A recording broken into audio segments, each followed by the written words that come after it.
This video looks at shoulder girdle stabilization for periscapular strengthening while using Strobe Eyewear. These videos are with a patient who had left-sided total shoulder arthroplasty, aka replacement. She performed 5 repetitions of prone shoulder horizontal abduction for each trial.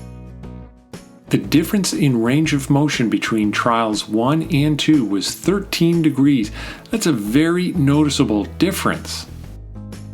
Trial 3 is a retest of Trial 1 without the Strobe Eyewear.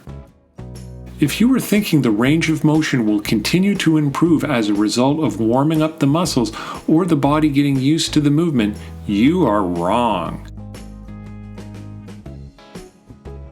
However, when comparing Trial 1 and 3, she did gain 3 degrees. To maximize recovery, you have to go beyond your regular treatment approach.